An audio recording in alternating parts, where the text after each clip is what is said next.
നവരാത്രി ആഘോഷങ്ങൾക്കൊരുങ്ങി ഇരിങ്ങോൾക്കാവ് ഭഗവതി ക്ഷേത്രം. ഒക്ടോബർ 3-ാം തീയതി മുതൽ 13-ാം തീയതി വരെയാണ് ആഘോഷങ്ങൾ.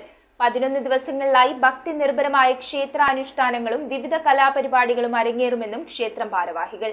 ഇരിങ്ങോൾക്കാവ് ഭഗവതി ക്ഷേത്രത്തിൽ നവരാത്രി ആഘോഷങ്ങൾക്കുള്ള എല്ലാ ഒരുക്കങ്ങളും പൂർത്തിയായെന്ന് ക്ഷേത്രം ഭാരവാഹികൾ വാർത്താസമ്മേളനത്തിൽ അറിയിച്ചു.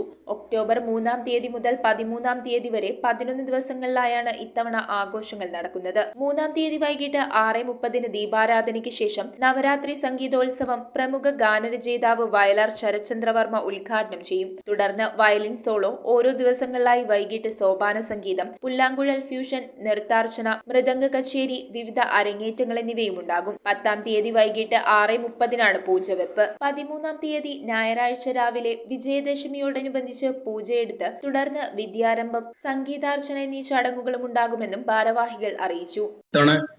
പതിവിന് വ്യത്യസ്തമായിട്ട് 11 ദിവസമുണ്ട്. 11ാമത്തെ ദിവസമാണ് നവരാത്രി പൂജയെടുപ്പ്, വിദ്യാരംഭം നടക്കുന്നത്. സാധാരണ 10 ദിവസം കൊണ്ട് തീരലാണ്. അതുപോലെ പൂജയ്ക്ക് വെച്ചാൽ 4 ദിവസം കഴിഞ്ഞാണ് പൂജ എടുക്കുന്ന ഒരു സംഗതി. ഇത്തവണ അങ്ങനെയാണ്. ശ്രീ വയലാർ ശരത്ചന്ദ്രവർമ്മയാണ് അതിന്റെ ഉദ്ഘാടനം. വൈകിട്ട് 7 മണിക്കാണ് ഉദ്ഘാടനം. വളരെ ചെറിയ രീതിയിൽ മാത്രമാണ് നമ്മൾ വെച്ചിട്ടുള്ളത്. വലിയൊരു സ്വാഗതം മാത്രം പറഞ്ഞ് അദ്ദേഹത്തിന് നമ്മളൊരു കൊളുത്തി അവിടുത്തെ സബ് ഗ്രൂപ്പ് ഓഫീസറേയും ക്ഷേത്രത്തിന്റെ പ്രസിഡന്റും ഓർക്കുന്ന ഒരാളുകളെ മാത്രമാണ് നമ്മൾ അതിനകത്ത് ഒരുപാട് നേരം. News bureau, Perumbavoor.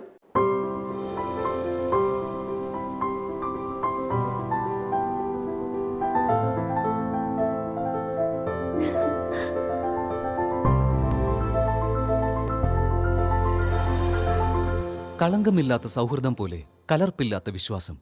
കല്ലൻസ് ജ്വല്ലറി.